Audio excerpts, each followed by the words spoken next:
En los siguientes minutos de esta edición de hoy lunes 16, escucharemos a dos expertos del ICE sobre el tema de las tarifas y la reacción del sector de los industriales del país a cargo del empresario Agustín Rodríguez de la Cámara de Industrias. Por esta polémica surgida en torno a los costos de la electricidad. Se trata del director de Planificación Financiera del ICE, ingeniero Francisco Garro y Gilberto de la Cruz. Costa Rica tiene la cobertura eléctrica más grande de la América Latina con un 99.4% en casi todos los hogares. El 93% de la matriz energética de este año 2015, a partir de energías limpias. Hay un hecho muy importante: este año no se consumieron combustibles fósiles. El consumo ha sido el 100% limpio. ¿Qué les parece? Carlos Luis Fernández Cerdas, colega del espacio Charlemos, y este servidor en esta alianza informativa para ustedes oyentes, para que nos juzguen. Somos el primer programa del día. Juzgue usted. Edición de hoy lunes 16 de marzo, primera parte. A propósito del tema de la electricidad, el siguiente es el aviso para los clientes de la Compañía Nacional de Fuerza y Luz San Antonio de Desamparados Damas. Hoy no tendrán servicio eléctrico desde las 8 de la mañana hasta el mediodía. Tomen nota: por instalación de un banco de transformadores, el servicio va a estar suspendido. El sector que comprende de la entrada norte a la Academia de Bomberos hacia el sur hasta el taller MS, abastecedor La Cuesta, floristería de Corazón, casas de habitación, taller MS. Es la suspensión de la compañía hoy en este sector. Empezamos. Vamos a recibir a don Francisco Garro, el director de Planificación Financiera del ICE, sobre el tema tarifario. La primera pregunta. Don Francisco, quisiera que resumiéramos esa lectura que llaman ustedes de la matriz. Por favor, explicarla en el ABC, don Gilberto.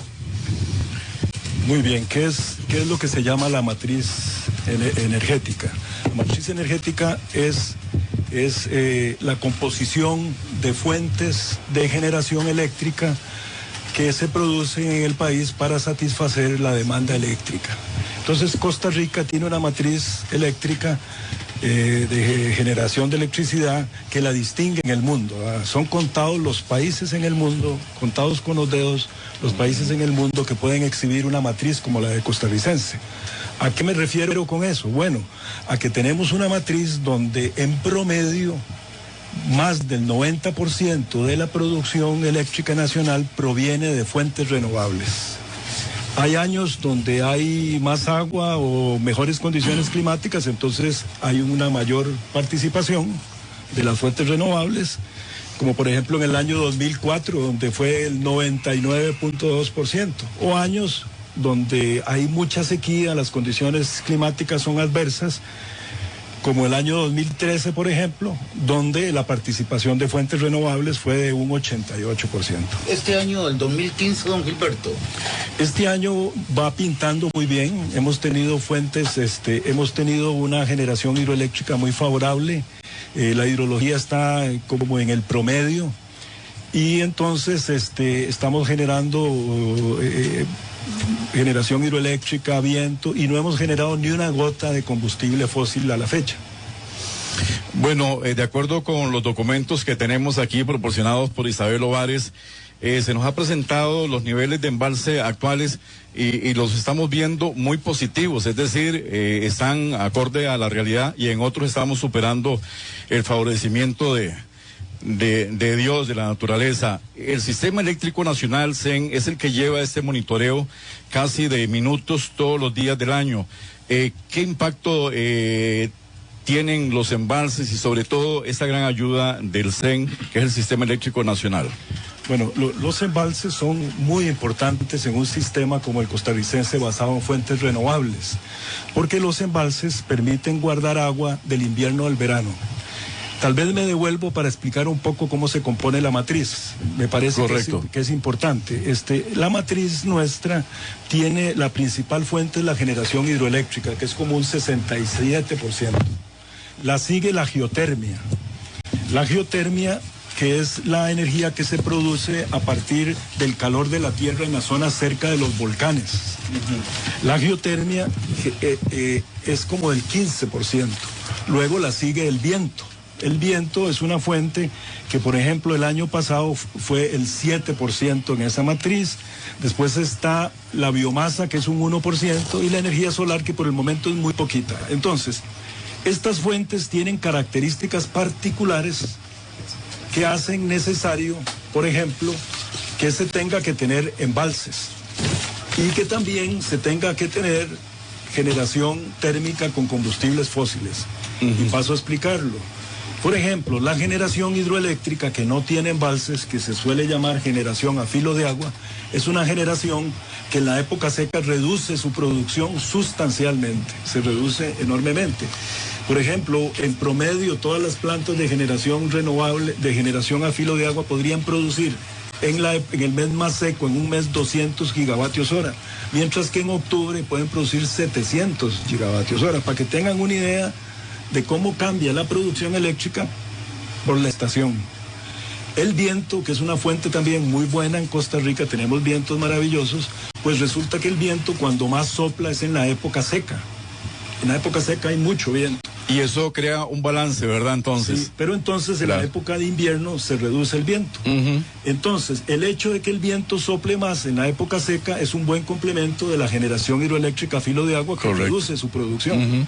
Pero el viento resulta que deja de soplar en cualquier momento.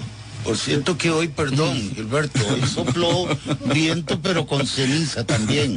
Sí. Hay sectores aquí en la capital que nos hicieron recordar las famosas las erupciones del volcán Irazú en el año 1963. 63. Por cierto, gasté 5,000 colones en limpiar el carro y ahí está sucio totalmente. Pero bueno, es un gran tema, ¿verdad? Para continuar con eso, la geotermia, por el contrario, es una fuente que no depende del clima. Funciona todo el año. Entonces es maravilloso. El volcán no se mueve, ahí está siempre. Sí, se saca de lo profundo de la tierra, ¿verdad? Mediante perforaciones. Hay una serie de condiciones geológicas que hacen que en profundidad exista como una caldera. Entonces hacemos un huequito de 1.500 metros de profundidad o 2.000 y sacamos ese fluido a la superficie, le separamos el vapor y ese vapor mueve una turbina y la mueve prácticamente todo el año. Qué bueno. Pero entonces ahí vienen los embalses, que era lo que quería explicar. ¿Qué hace un embalse como el embalse de Arenal? El embalse de Arenal es un embalse que tiene 1.500 millones de metros cúbicos de almacenamiento. Es el de mayor capacidad. Es el más grande del país, entonces permite guardar agua de los años más húmedos para años más secos y del verano para el invierno. Entonces, la idea es que Arenal, durante la época de invierno, opere muy poco, mientras las plantas a filo de agua generan todo. Y en la época de verano opere todo lo que se pueda. Entonces, ahora estamos teniendo una situación interesante. A principios de este año hemos tenido una buena hidrología. Están entrando nuevas plantas que estaban planeadas. Entonces, eso ha hecho que el embalse de Arenal lo estemos utilizando menos. ¿Como cuáles plantas? Por ejemplo, entró el año pasado una planta eólica que se llama Chiripa. El ICE está terminando una planta que se llama la ampliación de Cachí. Hemos hecho mejoras en plantas de Río Macho que están entrando en operación. Entonces, esto está produciendo que no tengamos que usar el embalse Arenal tanto, entonces se nos está llenando, lo cual es muy bueno porque eso significa que tenemos una inversión ahí acumulada de agua, que es energía guardada en el embalse. ¿Cuándo lo vamos a empezar a usar más? Bueno, ya lo estamos usando. Ya el verano se comienza a acentuar más en marzo, abril y mayo. ahí vamos a usar más eso es plenamente como una cosecha de agua, ¿verdad? Es como una cosecha de agua. Sí. O sea, sí lo estamos usando ahora, no es que no lo estemos usando, pero no lo estamos usando tanto. Entonces eso es una reserva estratégica para el país. Bueno, tenemos buen agua en estos momentos, ¿verdad? Bueno, tenemos buen agua, ¿verdad? Sí, bueno, el embalse Arenal es una obra maravillosa, porque aparte de tener esa ventaja en la producción eléctrica, sirve para el turismo, sirve para regar la zona de Guanacaste, porque pasamos agua del Atlántico al Pacífico seco. Entonces es una obra de infraestructura. Los proyectos de riego, ¿verdad? Sí. El Arenal Templisque, ¿verdad? Es una obra de infraestructura que maravillosamente el país desarrolló y que tiene múltiples beneficios, ¿verdad?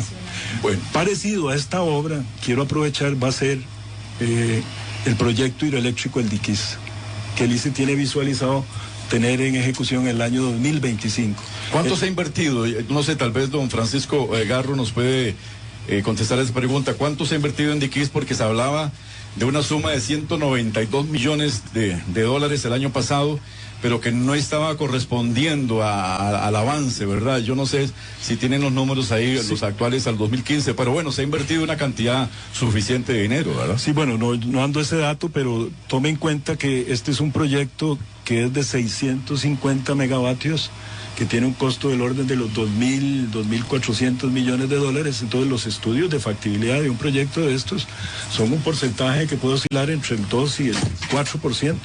Entonces el ICE ha tenido que venir invirtiendo para hacer los estudios. ¿No? La cifra. ¿Cuándo entra en operación ya en su producción Reventazón? Reventazón. Reventazón entra en operación el año entrante, en el 2016, en los meses de verano. Empieza a operar. Es una obra que va en tiempo, va bien, y que va a cumplir una función muy importante también porque tiene un embalse. Las fuentes, permítame explicarles esto, las fuentes como el viento y la solar, que son fuentes muy variables, intermitentes, una planta solar se le posa una nube encima y se reduce la producción 90%. Entonces necesitan embalses que está produciendo el 100% y se reduce a 10%.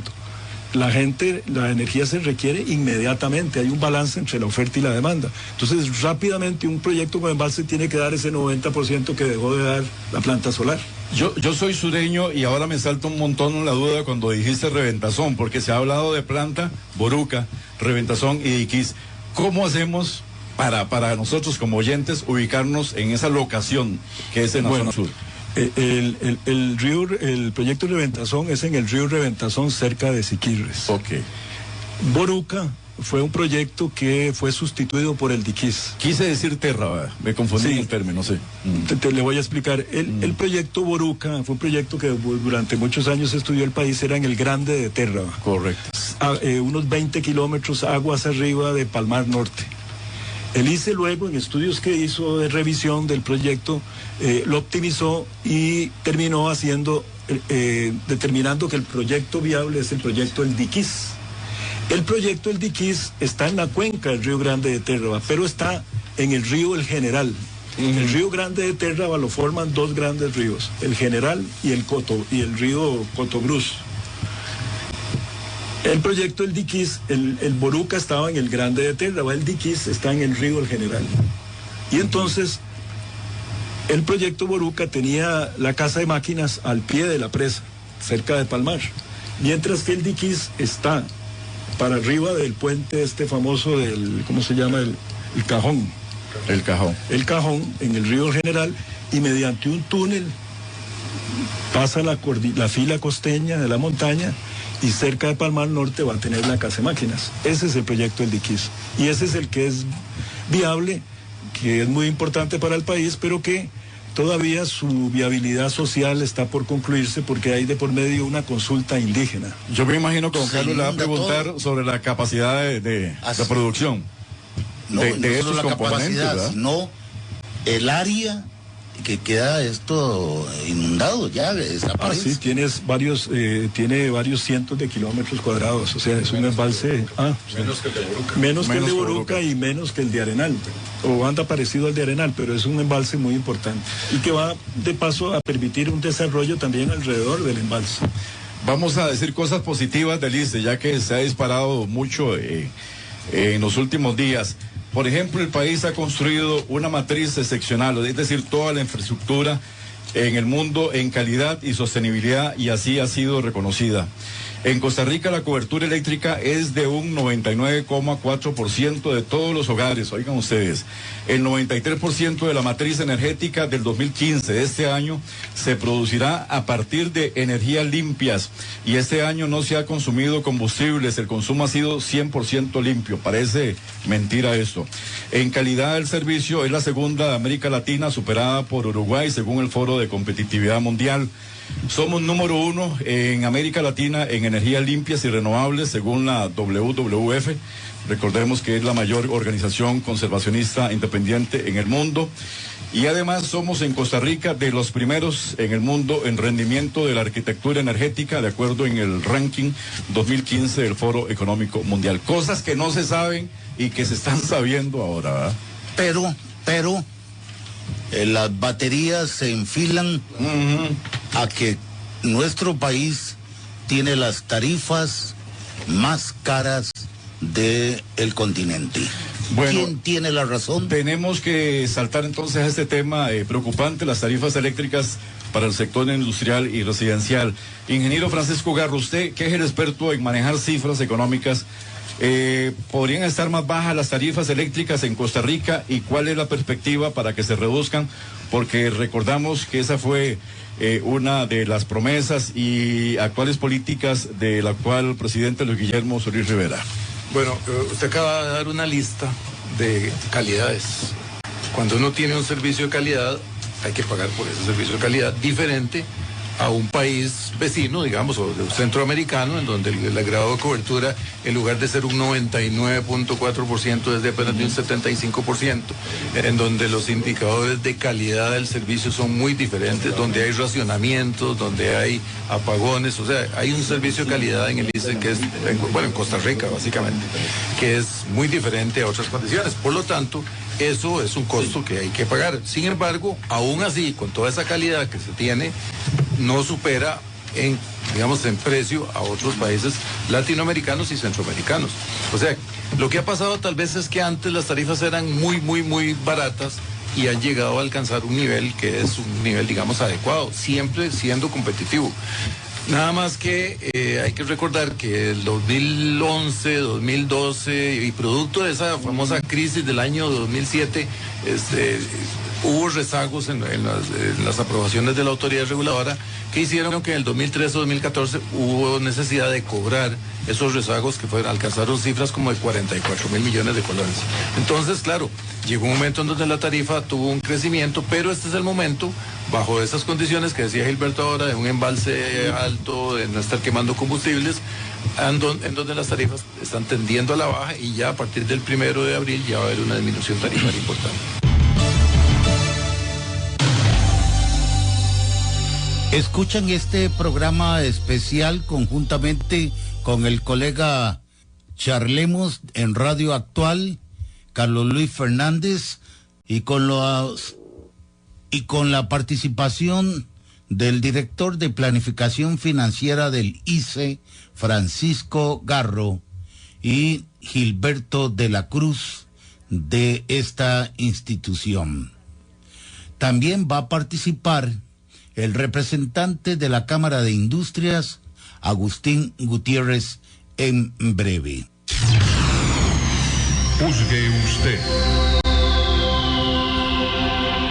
Por Colombia, con un país en sintonía, edición lunes 16 de marzo. Continuamos con este tema que capta la atención de nuestros oyentes, pero especialmente de los sectores productivos que buscan formas alternas para disminuir los costos de la facturación eléctrica. Esta preocupación obviamente se extiende también a las casas residenciales.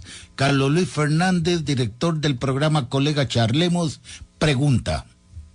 Ingeniero Garro, si entrara fuerte una cogeneración eléctrica, ¿se abaratarían irremediablemente las tarifas? Se lo preguntamos porque esa es una de las sugerencias del sector industrial y acusan al ICE de tener excesivas reservas sobre este tema.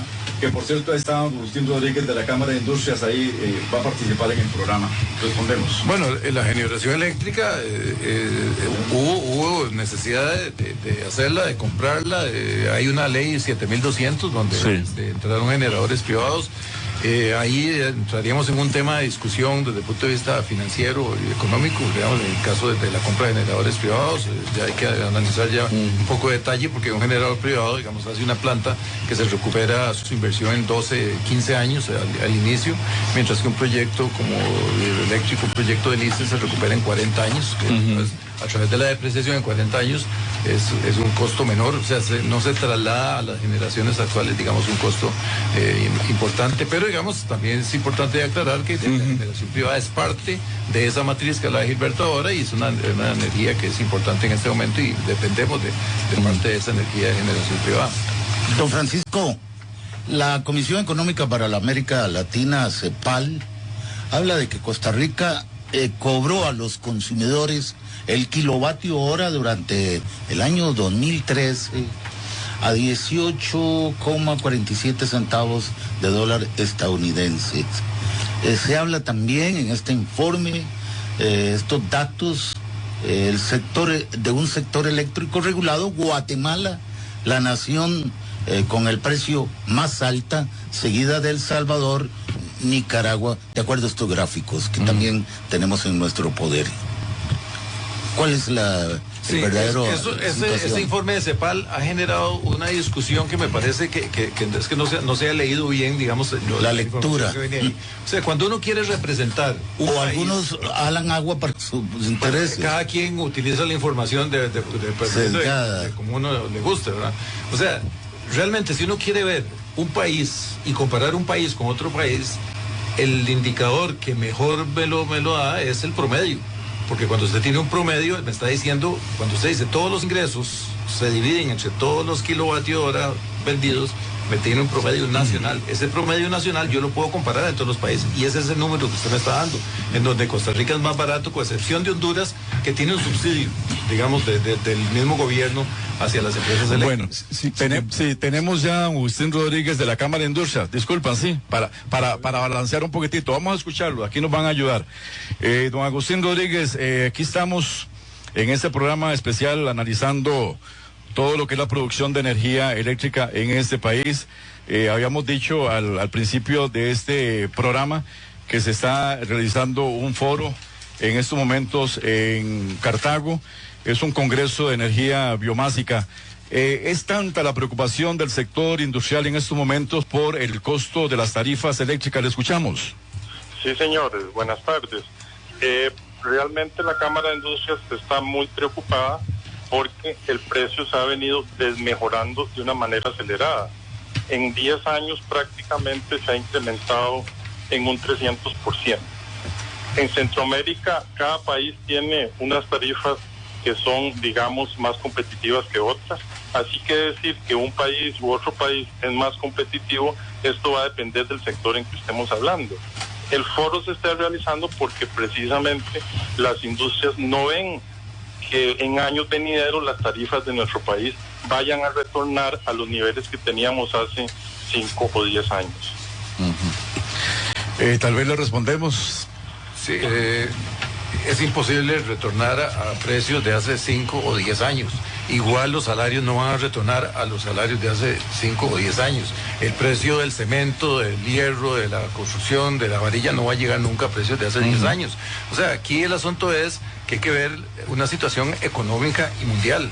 Entonces, lo que tenemos que hacer es competitivos, porque así como en el ICE se incrementan las tarifas, en Centroamérica también se incrementan las tarifas, y en todos los países latinoamericanos se incrementan las tarifas, porque eso es parte de una cuestión económica en donde entran muchas variables en juego. Aquí lo que tenemos que buscar es que sea competitivo, o sea, que Costa Rica sea competitivo, y en donde dé indicadores de calidad y donde dé el servicio y no hayan racionamientos, apagones, y donde esa calidad sea manifiesta para todos los sectores, no solamente para el industrial. Don Agustín Rodríguez, ¿le satisface esta respuesta? En parte no, porque realmente si nosotros vemos los precios a colones corrientes, o mejor dicho, a dólares corrientes de la electricidad en el mundo, prácticamente muchos lugares en Europa y en Estados Unidos, a pesar de las devaluaciones de sus monedas, los precios inclusive han ido bajando con el tiempo. Entonces nosotros estamos compitiendo en un mundo globalizado, un país que ha firmado muchos tratados de libre comercio y por ende tenemos un acceso a una gran cantidad de productos manufacturados en estas otras zonas geográficas que sí tienen costos más competitivos. Don Gilberto de la Cruz. Sí, bueno, me parece razonable la preocupación que tienen los industriales. Todos tenemos preocupación por el crecimiento de los precios. Eso es totalmente razonable. De los estudios de la CEPAL, nosotros sacamos también los precios promedios del sector industrial de todos los países y encontramos que del año 95 al 2013 en Costa Rica siempre fueron inferiores los precios promedio. Ahora, es muy difícil comparar a Costa Rica con los Estados Unidos, por ejemplo. Voy a explicar. Estados Unidos tiene recursos energéticos que no tenemos en el país. Por ejemplo, el 40% de la matriz de producción eléctrica en los Estados Unidos proviene del carbón. Carbón es el energético más usado en el mundo y más barato que existe. Es el más contaminante. Contaminante, claro. Después tiene como un 37%, por ese orden, de gas natural. Los gringos acaban de desarrollar una tecnología que se llama el fracking, con el cual han desarrollado grandes reservas de gas natural en los Estados Unidos y en este momento es uno de los países que tiene más bajo el costo del gas natural en el mundo. Incluso hay empresas de la China y de otros países europeos que se están yendo para los Estados Unidos. Entonces es muy difícil comparar nuestro país, que no tenemos carbón, no tenemos gas natural, no tenemos energía nuclear, con los Estados Unidos. Pero pareciera, don Gilberto, nada más, se me ocurre, que nosotros estamos pagando muy caro, posiblemente la tarifa eléctrica, porque estamos subsidiando esa limpieza, esa pureza, pero ¿dónde está entonces el reconocimiento del mundo para este pulmoncito del planeta? Don Agustín Rodríguez, ¿qué dice sobre este tema en específico usted? Ok, hay otro que también merece una reflexión. Nosotros hemos analizado, de acuerdo a la información que envía el ICE a la autoridad reguladora, que los costos de distribución en el ICE se han aumentado en 4 veces los últimos 10 años, a pesar de que prácticamente los incrementos en ventas de distribución son mínimos. Es decir, se ha dado un gran aumento en otros costos no asociados a la generación de electricidad que de alguna manera están afectando directamente el precio final de este servicio. Señor Garro. Sí, hay que tomar en cuenta, tal vez irnos muy atrás sería irnos a cuando se fundó el ICE en el año 49, cuando el grado de electrificación en Costa Rica era de un 24% apenas. O sea, eso quiere decir que un 24% de los habitantes de este país tenían acceso al servicio eléctrico. Eso fue subiendo y aumentar, digamos, del 80 al 85% la cobertura en el país es caro, pero no tan caro como de subir del 99 al 99.1%. O sea, estamos hablando de llevar la distribución del ICE a lugares que son muy alejados del país, en donde hay que hacer kilómetros de línea para llevar energía a muy pocos consumos. Hay residenciales que consumen 30, 40, 50 kilovatios hora mensuales. A eso se le está llevando energía con distribución, que es caro llevarla a esos lugares. Y además, ese 0.4%, que hace 0,6% que hace falta de llevar energía al país, que es muchísimo menos de un 1%. Entonces, ¿cómo se está llevando? Con paneles solares a poblaciones indígenas, poblaciones que están muy alejadas. O sea, ahí está la parte social que hace el ICE. El ICE es una empresa estatal que tiene una función social que cumplir también y que tiene un costo también. Esa solidaridad tiene un precio, entonces. Esa solidaridad tiene un precio a nivel de distribución. Por eso es que los costos de distribución han ido creciendo, porque distribuir energía en este momento cada vez a zonas más alejadas van creciendo. Sí, bueno, a pesar de eso que dice Frank, también es importante, cuando uno ve la estructura de costos del sector de distribución, en el orden del 70 al, vamos a ver, 58, 10, casi 70% de los costos de distribución es la compra de generación y el pago de peaje de transmisión.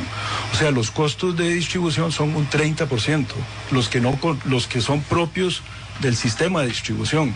Y ahí está la operación de una red tan extensa, como ha dicho Francisco, que tiene cobertura en todo el país.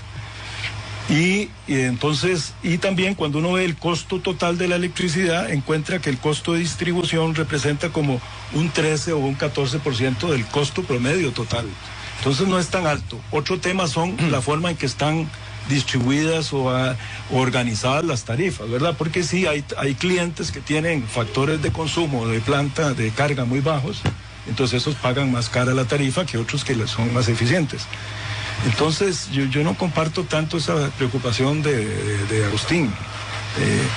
Aparte de que efectivamente el sector de distribución del ICE es el que tiene la mayor extensión territorial y la mayor cantidad de ruralidad, y eso pues lo hace ser más costoso, pero aún así no es el renglón más costoso de todo el pago de la factura eléctrica. Eso no se lo niega a nadie, ¿verdad? La parte social, es la parte positiva del ICE. Sí, Carlos. Don Agustín, le saluda Carlos Jiménez. Don Agustín, ¿es Costa Rica un país caro? Hablemos, por ejemplo, en el rubro de la telefonía, de la electricidad. Don Agustín, buenas tardes. Buenas tardes. En el tema de la electricidad, efectivamente estamos junto con Centroamérica catalogados como países caros en lo que es el suministro de electricidad. Y eso es un costo de producción directo. De hecho, el foro de hoy, que tiene que ver con biomasa, está asociado a la búsqueda de sustitutos de menor costo, porque las empresas consideran que la electricidad es un costo directo de producción. Entonces, en el área que yo trabajo, que es el área de energía y eficiencia energética, Costa Rica llegó a los precios de Centroamérica, a pesar de que hace 10 años éramos muchísimo más competitivos que el resto de la región en el precio de la electricidad. En el área de telecomunicaciones no es mi área de trabajo y yo no podría dar opinión respecto. Gracias, don Agustín. Carlos. ¿Usted? Bueno, no, como les mencionaba, cuando se cogen los promedios de los precios efectivamente pagados del sector de industrial, nos vemos mejor que de los países centroamericanos. Ahora, hablando de la biomasa, el ICE ha visto con muy buenos ojos y mucho interés que se desarrolle la biomasa en el país. De hecho, hemos desarrollado, empezamos con un proyecto piloto para trabajar con el sector productivo nacional para desarrollar biodigestores que con residuos orgánicos producen energía. ¿Tenemos capacidad? Sí, claro, hay bastante capacidad y hemos desarrollado una gran cantidad de proyectos. Por ejemplo, el último proyecto, el más grande que hicimos con una empresa que se llama PASA, usando el estiércol de 25,000 cerdos, hicimos una planta de 250 kilowatts. Esa empresa está autoconsumiendo eso y está interconectada a la red de JASEC. También hicimos un proyecto para todo este grupo del Pelón de la Bajura, en una finca, un proyecto que se llama CAFUR, donde los asesoramos para hacer también generar electricidad con el estiércol de 4,000 cerdos. Y generamos 60 kilowatts con eso ellos redujeron su factura. Y los hemos estimulado con el plan piloto de generación distribuida que lo empezó el ICE con gran visión, y hoy el Pelón de la Bajura tiene el proyecto más grande interconectado que se va a interconectar en estos días de 4,000 kilowatts. Si el ICE fuera una institución privada en estos momentos, ¿no haría esas cosas? No haría esas cosas porque no le sirve, porque lo que quiere una empresa privada, generadora privada, es que se consuma bastante para que le entre bastante plata. Eso no es cosa positiva. En el alcance. Sí, el ICE es un punto muy importante. El ICE no es una institución que está preocupada por necesariamente vender más. Exacto. Nosotros nos interesa que el sistema sea sostenible, ojalá que los clientes produzcan y se conecten, por eso hicimos el plan piloto. Y por eso también le compramos generación de bagazo de caña. Más bien siempre le hemos dicho al sector industrial pues que nos venda. Nosotros queremos que nos vendan. Agustín, una respuesta a todo esto. Bueno, el programa de generación distribuida, el plan piloto sí ha demostrado que hay un gran interés por parte de muchos sectores, porque no solo necesariamente el sector industrial, también en el sector residencial hay muchas personas o familias que han iniciado producción de electricidad con celdas fotovoltaicas. A nivel de agroindustria, donde nosotros vemos el mayor potencial, digamos, con biogás y principalmente con otras formas de biomasa sólida. Entonces sí, nosotros lo que sí necesitamos es que las reglas del juego rápidamente se definan claramente y con gran transparencia en el país. Sí. En este momento el plan piloto es un experimento piloto, sí, es un que va a generar una cantidad de información importante para desarrollar ya la reglamentación, digamos, de interconexión, los cargos por trasiego de la electricidad en uno u otro sentido, los tamaños digamos, máximos con que se pueda participar. Entonces sí, estamos deseosos de que se definan pronto esas reglas de juego porque hay bastante gente don Agustín, estamos contra el tiempo. Dos preguntas muy fuertes. ¿A usted le gustaría que el ICE fuera una institución privada? Porque los industriales están aduciendo que los generadores eléctricos tienen una especie de camisa de fuerza porque solo se les permite vender al ICE un 15%, ese es el tope. El sector industrial productivo lo que quiere es un ICE cada vez más eficiente, más competitivo. ¿Con tarifas baratas, subsidiadas? No subsidiados, sino con tarifas que de alguna manera estén relacionadas con proyectos que los costos cada vez sean menores. Porque las empresas que están yendo para Nicaragua, yo no sé qué realidad van a encontrar allá, pero con suerte están regresando en diciembre, junto con Santa Claus. No podríamos definir si sí o si no, porque hay empresas que inclusive se han ido a Estados Unidos. En días pasados vimos a la empresa Jax, que está montando una planta de papas fritas en Estados Unidos. Entonces, las opciones existen en otros lugares del mundo. Macho Jiménez. Bueno, entonces, ¿por qué esta reacción? ¿Por qué brincar si el suelo está parejo, don Agustín? ¿Cuáles soluciones? ¿Qué medidas concretas sugieren ustedes? La Cámara ha hecho una serie de planteamientos. Yo creo que lo primero... Ejemplo, ¿cuáles? Digamos, lo que es revisión de los costos internos en cada una de las organizaciones del sector eléctrico. Eso es muy importante. Vemos que, por ejemplo, los sueldos suben más rápidamente que la inflación del país. Entonces, ahí ya hay una diferencia, por decir uno de los casos. Los costos de distribución en las 8 empresas eléctricas, incluyendo las 5 rurales, por kilómetros son muy diferentes. Entonces eso también da pie para ir siendo también buscando una eficiencia cada vez mayor. Le va a responder don Francisco Garro.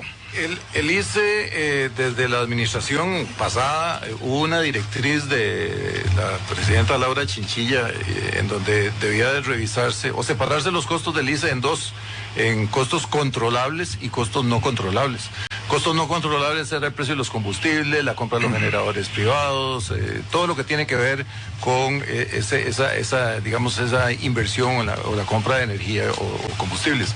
Y estaban los otros costos, los controlables, que tienen que ver con salarios, sus remuneraciones, horas extra, todo eso. Entonces, el ICE hizo una revisión y ya venía desde hace tiempo haciendo una revisión de esos costos y logró disminuir y cumplir con la directriz presidencial durante todo el tiempo que estuvo en vigencia y sigue en vigencia actualmente porque se revivió, digamos, en esta nueva administración y estamos cubriendo que todos aquellos costos que superen la inflación hay que explicar el porqué. Y podemos decir que en la parte salarial, que es el tema que usted tocó ahora, en el 2014 el costo de salarios era de alrededor de un 10% del total de los costos y se disminuyó, de un 11% disminuyó a un 10% y podemos demostrarlo con números. Por lo tanto, no es cierto que los salarios estén creciendo más que la inflación, están disminuyendo su capacidad porcentual. Ahora, ¿cuáles son los costos que están? Los que por ley son los ajustes que decreta el gobierno, exactamente los mismos costos que tiene cualquier persona.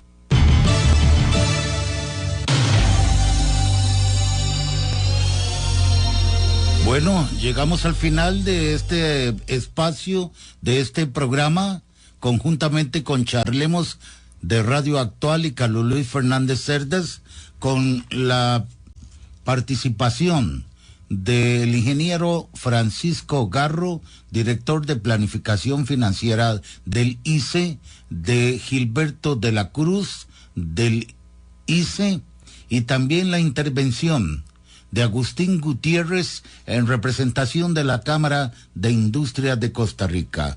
juzgue usted. Gracias y estaremos dentro de 24 horas, como siempre, aquí, desde Cadena de Emisoras Colombia. Hasta aquí, juzgue usted. Le esperamos en nuestra próxima emisión, aquí en Colombia.